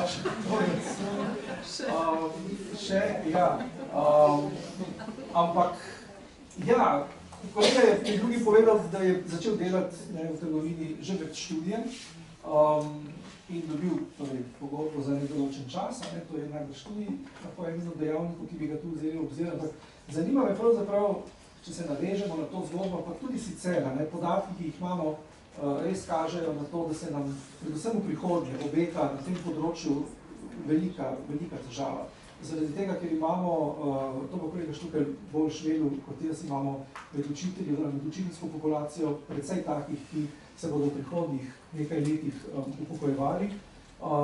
Zdaj, interesa za učiteljski poklic pa ni toliko, koliko bi bilo potrebno, da bi vse te učitelje nadomestili. Že zdaj imamo s tem težave. Kako se to kaže pri vas na šoli? Kakšne izkušnje imate s tem kot ravnateljica? To zdaj glede na izjavo vašega študenta, diplomanta, magistranta, kako se že reče pravilno sedaj, imamo možnosti, da bomo imeli dovolj učiteljev. Kajti, kot smo slišali na začetku, mislim, da je dekanja to rekla, zaposlujemo že zdaj vse vaše študente, ki jim ponujamo tudi pogodbo za nedoločen čas, kako je splačo, pa ne vem, to bo pa gospod Štrukelj poskrbel, da bo tako, kot se spodobi in bomo skupaj srečno živeli do konca svojih dni. Tisto, kar pa resnično v šolah opažamo, je, da se drugi poklici zanimajo za našo stroko. To je to, kar nas je zdaj v zadnjih 2 letih zelo presenetilo. Upad učiteljev je zelo velik in recimo en tak podatek, ki je mene šokiral, ne samo presenetil.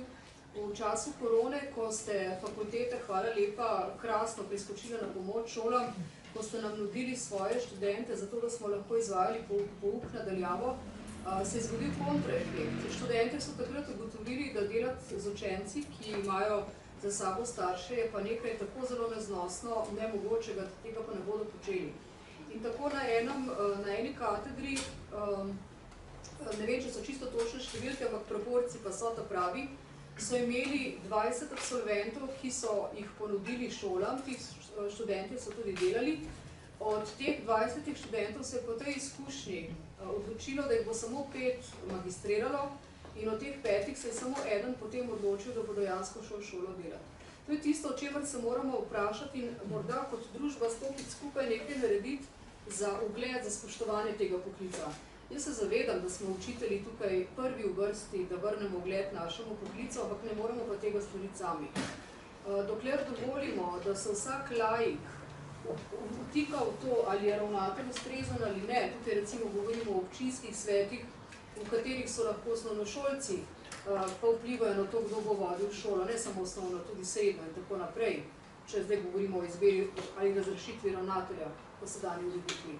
Če dovolimo, da se lahko vsak obregne od učitelja, kjerkoli na cesti, skratka, učitelj je ves čas javna oseba in to taka, ki se jo lahko žali, ki se lahko z njo nespoštljivo vede in navsezadnje vsak, ki je hodil v osnovno šolo, in to smo praktično vsi v tej naši čudoviti državi, tudi meni, da ve, kako se otroka vzgaja, uči in tako naprej in tudi soli pamet. Jaz takim staršem včasih rečem, če tudi sami otroku operirajo slepič, glede na to, da so vsa navodila na YouTubeu in se da. Ali pa, ko želijo biti zraven na kakšnih izpitih, če grejo zraven tudi v operacijsko dvorano, da bodo morda kirurgu povedali zraven, kako naj prav ravna pri njegov otrok drugačen. Seveda je odgovor na to vedno, ne, to je pa čisto drugače. Oprostite, ni. Učiteljski poklic, zame je to sanski poklic, še vedno. Mi smo tisti, ki vplivamo neposredno na našo prihodnost. Mi smo tisti, ki vplivamo na otroke, ne glede na to, tako kot ste rekli, ali so iz socialnega in ekonomskega dna, ali so otroci staršev, ki nimajo zanje nobenega časa, ali pa morda otroci srebrno žlico v ustih in razvajeni do nemoglosti in vse nijanse vmes.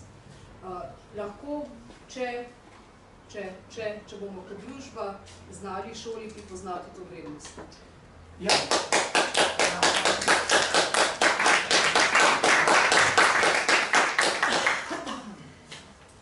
Gospod Štukelj, ali delite pogled oziroma ali sami podobno opažate tudi v sindikatu tega?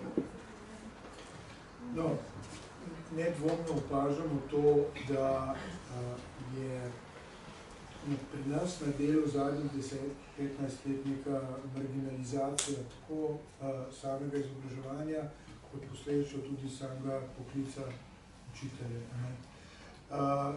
Eno ilustracijo sem dal že prej, druga je seveda, če greste spremljati, kaj se dogaja z vrednotenjem različnih profesionalnih del v javnem sektorju. Tukaj nedvomno v primerjavi recimo z uradniki, z zdravstvenimi poklici, pedagoški poklici zgubljajo na vrednosti. In te podatki so absolutno enoznačni, ni mogoče tega spregledati. Ampak še hujši problem je to, da seveda politični razred ne razume tega, da lahko prihodnost v resnici v veliki meri stavimo na kakovostno izobraževanje.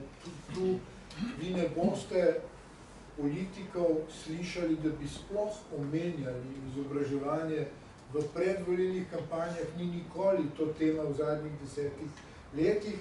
Zdaj pa spet, ker sem že, pač imam kar nekaj izkušenj, ko sem bil na kongresu švedskih učiteljev v Štokholmu, je bil predsednik vlade en dan in pol na tem kongresu, ki je trajal 3 dni, in njegov prvi stavek je bil: Švedska ne bi bila, kjer je, če ne bi imela takih učiteljev, kot jih ima.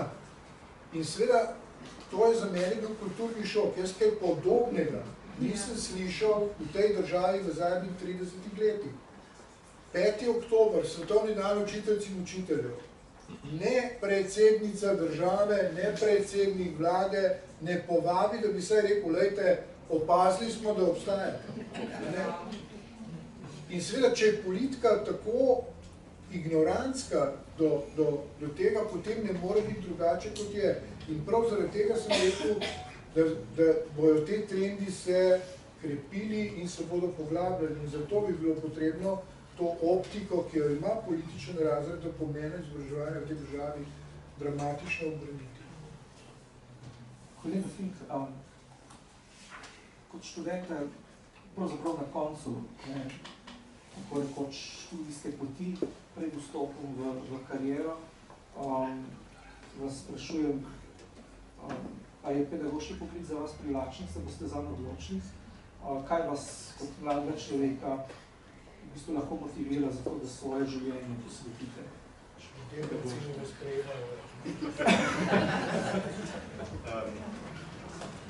Ne vem, moja študijska pot je mogoče malo nenavadna. Po domače povedano sem se jaz upisal na filozofsko fakulteto na Blef. Jaz sem se v srednji šoli ukvarjal predvsem z umetnostjo, s petjem in gledališčem, in ker se pač moja pot takrat ni išla tako, kot bi si želel, sem se pač moral odločiti za en študij. In ker mi je bila na srednji šoli sociologija ljuba, sem rekel, ok, sociologija, pa mi je pa profesor za sociologijo rekel, dobro, nekaj rabiš še za zraven, da ne bo ti dolgčas, ne. Pa sem razmišljal, ok, mogoče filozofija, kaj pa ta pedagogika in nadrago, aha, ok, nekaj šolo, v redu. In sem se potem za to odločil. In mi ni niti malo žal. V bistvu sem zelo vesel, da sem se za to odločil. Sem se pa odločil tudi zato, ker nekako sem vedno sem se hotel ukvarjati s šolstvom, v srednji šoli sociologije to en sklop in me je zelo zanimal. Pa tudi, mogoče sem imel negativno izkušnjo s srednjo šolo in na podlagi teh negativnih izkušenj, negativnih zgledov sem se potem odločil za to, da bi mogoče pa kaj spremenil in da pridem sem, tudi zato, ker je tukaj pač, tukaj so strokovnjaki, ki se šolo ukvarjajo. Zdaj, kar se pa tiče tega, ali je pedagoški poklic privlačen, zame ja. Zdaj, če pa pogledamo k učencem in učenkam iz prakse, ker konkretno zdaj bom en primer iz hospitacij pri državljanski in domovinski vzgoji ter etiki, je učiteljica vprašala, kaj je najbolj pomembno za vas v življenju. In odgovor je bil enoglasno denar. Enoglasno. Potem je sledilo vprašanje, kaj bi radi bili v poklicu in odgovor je bil, rad bi delal nekaj, kar bo veliko zaslužil. Neko delo, ki bo veliko zaslužil. In jaz mislim, da je tukaj problem, ki bi na to vprašanje učiteljski poklic privlačen, bil negativen za mlajše generacije. Zdaj, ja, seveda je to problem in bi si želel, da bi bil pedagoški poklic poslanstvo in poklic v pravem pomenu besede, ne samo služba in šik. Ampak je situacija v bistvu prišla do te mere tudi po lastni krivdi. Jaz sem prišel na faks, prva stvar uvodnega predavanja, ja, ne moramo vam zagotoviti službe. To so bila moja prva predavanja na filozofski fakulteti. Niso bila premenjena.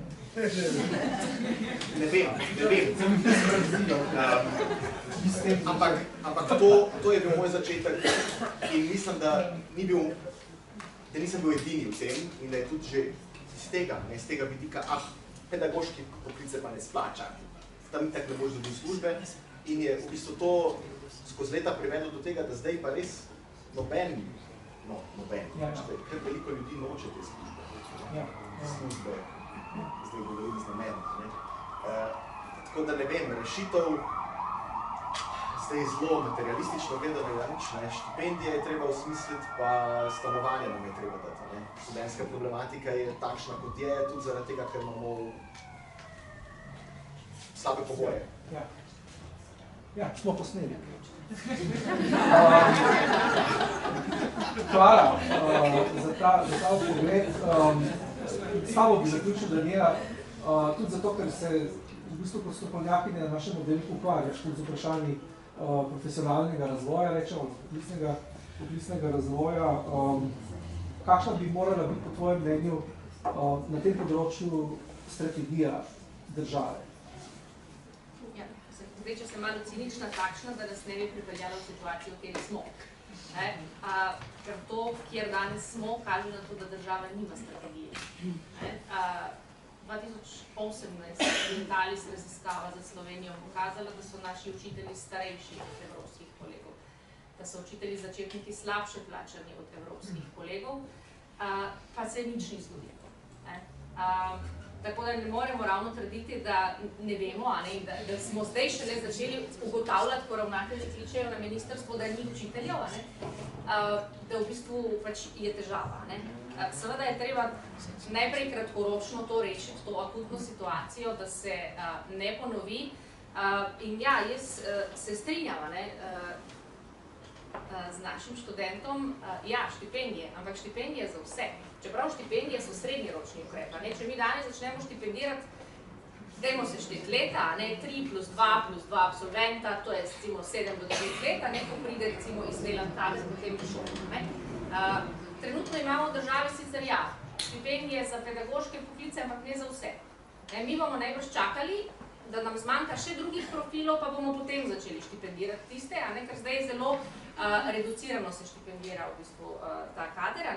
In ja, tudi medresorsko, o tem smo razmišljali vsi trije, ko smo sedeli še v NPBI v skupini za kadre, da je treba v bistvu medresorsko stvari usklajevati, tudi stanovanjsko politiko, tudi z nekimi drugimi pogoji, ki bodo privlačni za ljudi, da se bodo odločali.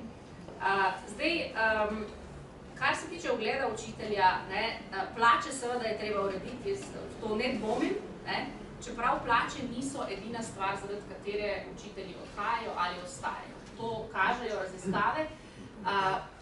Pomeni nam veliko, jaz sem tudi učiteljica, čeprav nas nazivate z drugimi nazivi, ampak vendarle, možnost profesionalnega razvoja, delovni pogoji, to so stvari, ki jih recimo ljudje bolj cenijo kot plačilo in na to je treba v bistvu dati neko posebno pozornost in te dobre pogoje vzpostavljati. Zdaj, jaz seveda ne morem mimo tega, da se ne obregnem v pedagoško-andragoško izobrazbo. Namreč imamo dve poti tega, kako učitelj pride do svojega poklica. Eno so pedagoški študijski programi, drugo so pedagoško-andragoška izobrazba, torej za tiste, ki v učiteljski poklic vstopijo, ko imajo že univerzitetno stopnjo zaključeno.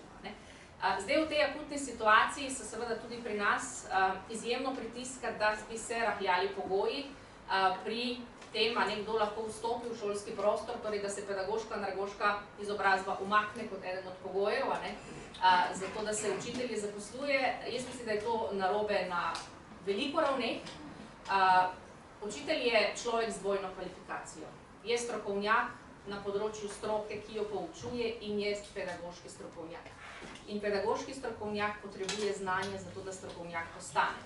In če rahljamo te pogoje, sporočamo dvoje, torej, da lahko uči kdorkoli, torej, da zato, da si učitelj ne rabiš kakšnih posebnih znanj, in s tem seveda mi vplivamo tudi na ugled učitelja. Ker seveda, učitelji, ki so podhranjeni v teh znanjih, imajo več težav z disciplino in z drugimi stvarmi v razredu, to pač te podatke imamo, tako da tu nikakor v bistvu ne bi smeli rahljati teh pogojev in mogoče še za zaključek stvar, ki se nanaša na profesionalni razvoj. Profesionalni razvoj učitelja ni samo stvar posameznika. Pri nas v državi trenutno nimamo vzpostavljenega sistema, kjer bi bil profesionalni razvoj povezan tudi s tem, kar posameznik dela v razredu. Profesionalni razvoj napredovanje se nam je izrodilo za korektiv za višanje plač, za pridobivanje točk, za stvari, ki nimajo veliko z delom v razredu. In je seveda to treba urediti, ampak ciljno naravnan profesionalni razvoj. Torej, kako podpreti učitelja začetnika, prvih 5 let je ključnih, zato da ostanejo dobri kadri.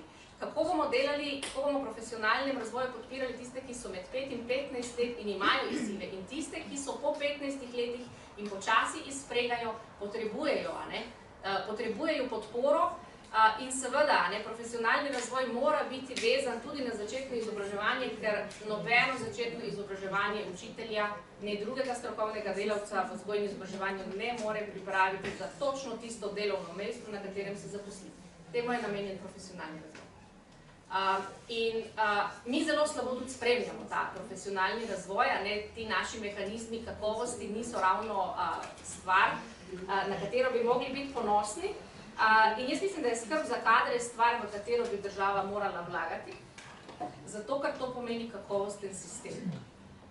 Ne smemo, seveda ne strinjam se, da učitelji največ lahko naredimo za svoj ugled sami, ampak tu pa država jih tudi ne sme, oziroma nas ne sme pustiti sami. Hvala lepa. Se odpovedujte končni finalni repliki. Jaz imam eno repliko, nimam replike, ampak nek spet simptom, ko je govorila kolegica o štipendije. Jaz sem preveril na ministrstvu za šolstvo, ki ima štipendije za deficitarne te smeri, mislim, da je 150 digitalizirana, polovica je ostalo nerazdeljena. Nerazdeljena. Dobro, mi smo prišli, izpustili smo, kot rečeno, eno podtemo, prišli smo do konca današnje razprave. Zdaj pa res vabim k, se prej rabo kolegica Mojca tudi deluje. Kot izgled dobimo. Ja, torej, se upravičujem, ampak meni je malo žal, da si vodil tudi koliko cikl bi bilo, pardon, vprašanja publike bi bila bolj dinamično bi bilo, če bi po vsaki temi. Predvsem pa daljše, ja. Ker zdaj smo skoraj 2 uri smo zapravili za tole. Pa se ljudje že malo utrujili. Torej, da se vrnem na začetek, tam, kjer je bil naš inštitut omenjen, pa tiste stvari, ki so, se mi zdi, bolj zanimive. Najprej bralna pismenost, PISA in PIRLS.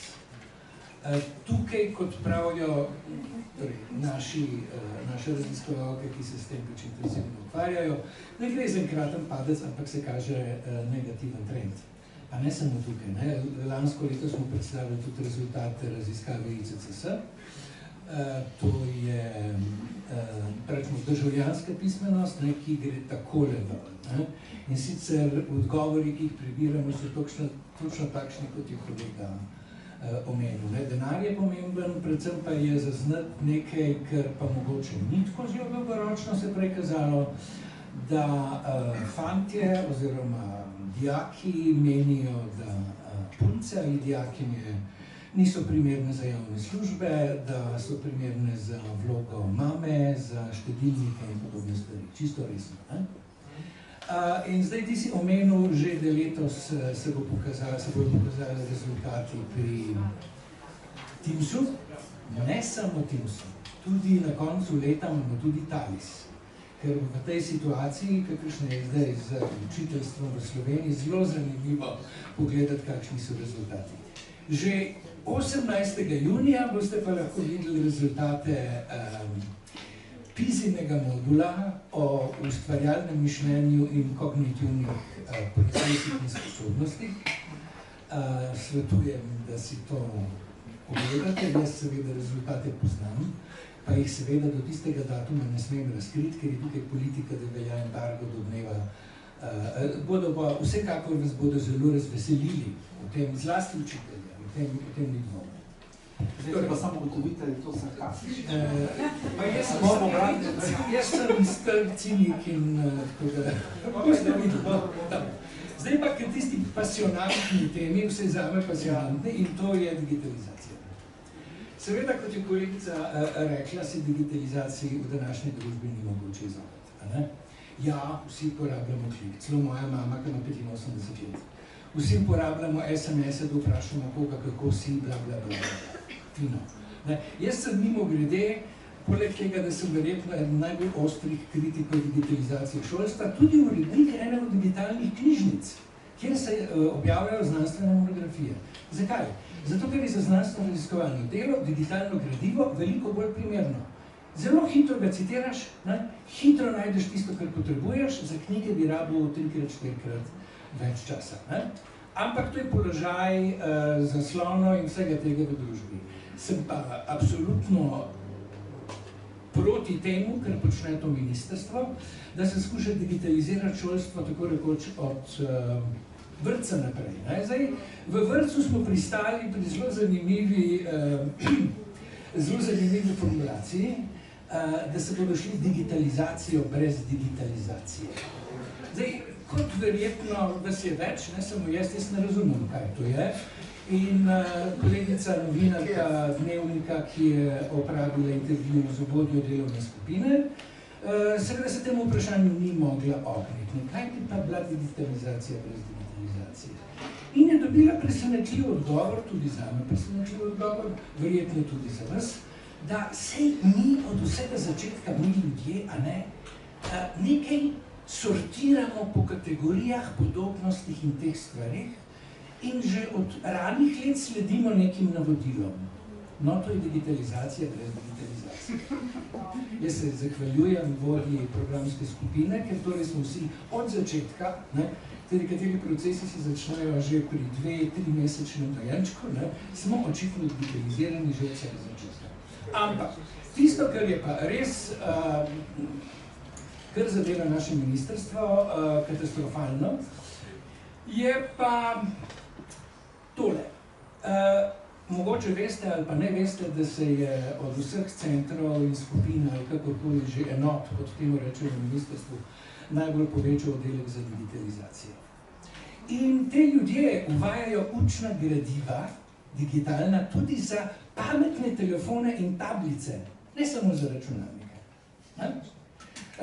Pred časom sem v studiu ob 17 lahko slišal eno od kolegic, ki je tam delala, ki je hvalila izredne didaktične potencijale pametnega telefona, ker vsak otrok lahko pogleda recimo stožec, pa kako se razvije in tako naprej. Ja, se lahko pogleda tudi na ekranu, zakaj v šolo hodi več ljudi, zato ker je tukaj moment socializacije tudi pomemben. Skratka, zdaj so dali na tržišče novo aparaturo, ki se ji pravi Kobi, ki bo omogočala bolj zabavno branje. In kaj za njih zabavno branje pomeni? Zakaj bo bolj zabavno? Zato, ker bodo črke in ozadje raznobarvne. To je začetek šole. Ja, ok, imam še par stvari, brez zakaj, zdaj mi možda čas. Druga stvar je, ja, vem, da so pa jih bom jaz vodil. Druga stvar, ki je katastrofalna, je nekaj, kar verjetno poznate, vse večina. To je veliki projekt, ki se mu reče Digitrajni učitelj. 10.000 učiteljev bomo usposobili za to, da bojo delali ne vem kaj. A veste, koliko ta projekt stane? Veste, 17 milijonov. Mi na raziskovalnih inštitucijah za 3-leten projekt dobimo 100.000. 17 milijonov. Skratka, to bo zelo dobro, sem prepričan, porabljen. Največja katastrofa pri tem pa je, da to skupino vodi založba, ne nek strokovnjak. Založba, katere prvotna naloga je prav digitalizacija vseh učnih materialov, če kapital štejemo. To, se mislim, da bi sleherno ministrstvo moralo temu upreti, no, oni so pa to takole sprejeli, Dobro, naprej. Digitalizacija kot, oziroma digitalne naprave kot problem razumevanja. Tukaj, zdaj, jaz časa nimam, da bi tole natančno povedal, ampak leta 1988 potekajo raziskave, ki kažejo, da zasloni zmanjšujejo koncentracijo, zmanjšujejo pozornost, zmanjšujejo priklic naučenega in pomnenje tistega, kar ne bi se naučili. Da ni nobene kognitivne metaregulacije, da tisti, ki delajo zasloni, slabše ocenjujejo, kako delo opravljajo in kako so ga opravljali kot tisti, ki delajo z tiskanimi materiali. In na podlagi vsega tega so nekatere države in nekatere ministrstva, ki nekatere naše ministrstvo gleda tako z občudovanjem, Švedska, ki jo je omenil Brane, so ukinile, prepovedale digitalne učne materiale in se vračajo nazaj na tiskane. Prepovedale so uporabo pametnih telefonov v učilnicah. Tudi prva je bila sicer Nizozemska. No, pri nas delamo učne materijale za pametne telefone, ki so tako fajne. Vsake lahko ima, pa majhen je pa, vse kako bodo učitelj pele, ni problem. Zdaj, o kritiki, oftalmologov in drugih, ki se s tem ukvarjajo, ne bi govoril, poročajo pa o tem, da je v zadnjih 5 letih dejansko kratkovidnost in to narasla pri populaciji predšolski in zgodnješolski lokalno. Zdaj, te raziskave so bile delane večinoma, bom končal, delane na podlagi vprašalnikov in intervjujev, kar je lahko malce sporno. Zadnje čase so se začele pojavljati raziskave z EEG-jem, z eye-trackerjem, ki kažejo zelo zanimive in zaskrbljujoče rezultate. Namreč, da se pri delu z zasloni, vsemi tremi, če vzamemo računalnik, tablico in telefon, da se zenica zmanjša za 20%. To sicer je delno mogoče povezati z, če je neprimerna osvetlitev strani tiste naprave, ki jo pač uporabljaš, ampak manjšanje zenice fiziološko kognitivno kaže na manjšanje koncentracije. In zdaj, če to povežemo še z neko drugo raziskavo, ki je sicer delana z EEG-jem, kaže namreč, da se pri vseh zaslonih poveča delovanje oziroma valovanje teta valov. Teta valovi niso valovi, ki bi bili povezani z kognicijo in z razumevanjem, ampak se jih povezuje z REM fazo v spanju, z letargijo in z temu, kar z angleškim terminom rečemo daydreaming. Skratka, če povežemo torej manjšanje zenice, to je zdaj seveda zelo divje, raziskave še treba opraviti, in povečanje teta valovanja, potem vidimo, da tisti, ki dela zasloni, pravzaprav zapade v neko zelo posebno stanje. No, in ker so zadevščine take, in ker Pedagoški inštitut posluje dobro, in imamo nekaj presežkov, smo se odločili, da se bomo lotili točno tega. In smo vzpostavili, ne, te stvari, ne vem, če je kdo od vas opravil CEG-jem, je bil v kakšnem, ne vem, v inštitutu za klinično neurofiziologijo, včasih so bile te naprave zelo velike, zdaj so relativno majhne. In ker tudi to, kar je bilo že upravljeno, je bilo upravljeno samo za eno napravo. Tukaj je pa, če sledimo strogim kriterijem znanosti, potrebna triangulacija, imaš nek osnovni raziskovalni postopek oziroma napravo, potem pa nekaj subsidijarnega, ki to podpira. Bomo te zadevščine delali torej z eye-trackerjem kot ključnim momentom, podpora bo EEG in pa, kako bi se temu v slovenščini reklo, elektrodermalna prevodnost. Skratka, tako, kot imate pri detektorju laži, prevodnost kože glede na vznemirjenost in podobne stvari. Tako da upam, da bomo prišli do zanimivih rezultatov. Hvala lepa. Hvala za to izčrpno repliko. Vse kaj dobro bilo.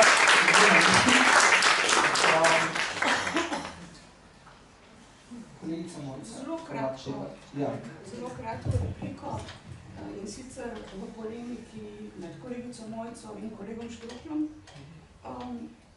Morda bi se odzvala tako, kot ste se vi nad študenta, ampak dobrohotno, brez drugih. Mislim, meni je všeč takrat, ko so polemike. In bi rekla takole, morda še niste sedeli v uradniškem svetu, ki velja za strokovnega. No, jaz sem imela ta privilegij in to priložnost v času, ko je obstajal, v času ministra Pikala. In sedim tudi večkrat, kot strani ustanovitla me prosijo vsake toliko časa, da grem v svete šol, zdaj sem trenutno v svetu ene od srednjih šol, in vam povem iskreno, da manj strokovnosti, kot smo je bili deležni v uradniškem svetu, ker smo sedeli strokovnjaki, ampak kot ve iz izkušenj kolega Brane, zelo izbrani in tisti, ki nismo bili čisto prav izbrani v pravem času, vse morda kdaj bi bili, seveda nikoli nismo z nobenim argumentom uspeli v svete kadrovati tiste, ki bi naj ravnali kot pravite. V svetu šole imam pa to izkušnjo, da je to tako, bom rekla, pestra množica ljudi, pri kateri jaz nisem še do zdaj izkusila, da bi učitelji, ki so iz te šole in je kar veliko, kdaj ne poslušali argumentov. Tako da, oglasila sem se sam zaradi tega, ker sem verjela, kot vi, da bo uradniški svet oziroma ta svet izbiral prave ljudi, pa je izbiral bolj politično, kot izbiral vsak od svetov šole. Samo to, ko sem se hotela. Hvala. Gospod Mateja. Lep pozdrav v mojem imenu. Jaz bi odprla še eno temo, ki se mi zdi pomembna in danes ni bila omenjena, sicer odnosi. Že 2 leti opazujemo kolege, ki se prestavljajo iz ene šole na drugo in sicer kot glavni razlog med pogoji dela so odnosi med zaposlenimi in vizija ali pa vodenje. Kar opažam je, ker pač delam z učitelji, da se v bistvu na nek način dela neka selekcija. In šol, kjer ni vizije, kjer v bistvu so slabi odnosi, kjer so skregani med sabo in tudi kjer je nataknjena moč pri mogoče tem vzgojnem delovanju z učenci, odhaja na šole, kjer je vizija, kjer se dela nekaj na tem, kjer so odnosi, kjer se dogovarjajo. In mislim, da to omenjam kot enega izmed glavnih argumentov o dobrih pogojih dela. Tako da zame je bilo vprašanje, kaj so dobri pogoji dela in bi to dala na prvo mesto.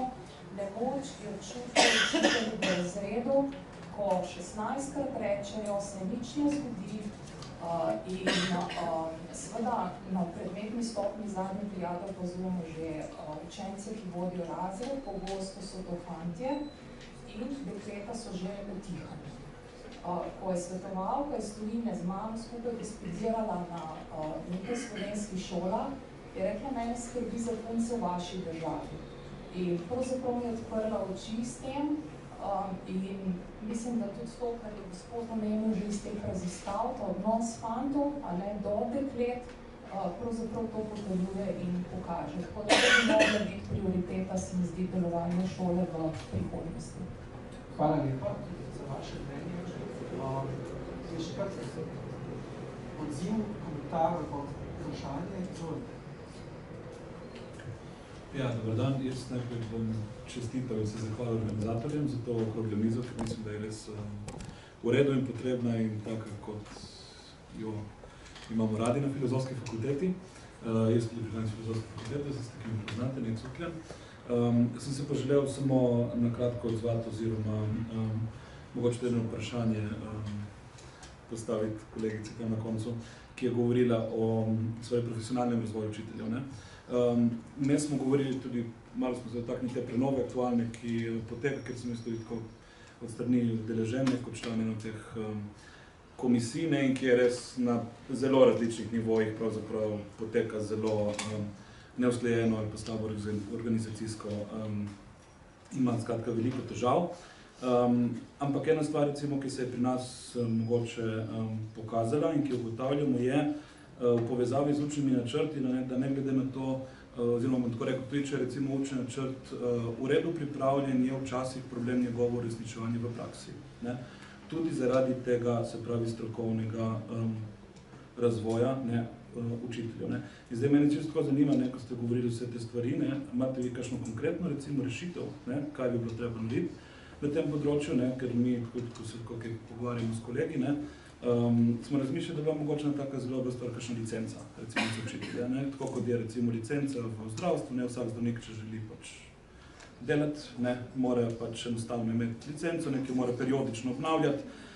Zdaj trenutno so ta izobraževanja učiteljev vezana bolj kot ne na se pravi točke za napredovanje, kar to mi, ki jih izvajamo tukaj na Filozofski, vse pri nas vidimo, se pravi zelo veliko mladih učiteljev na teh izobraževanjih, starejših, recimo, ki so te točke že zapolnili in dobili, so v zelo izraziti manjšini.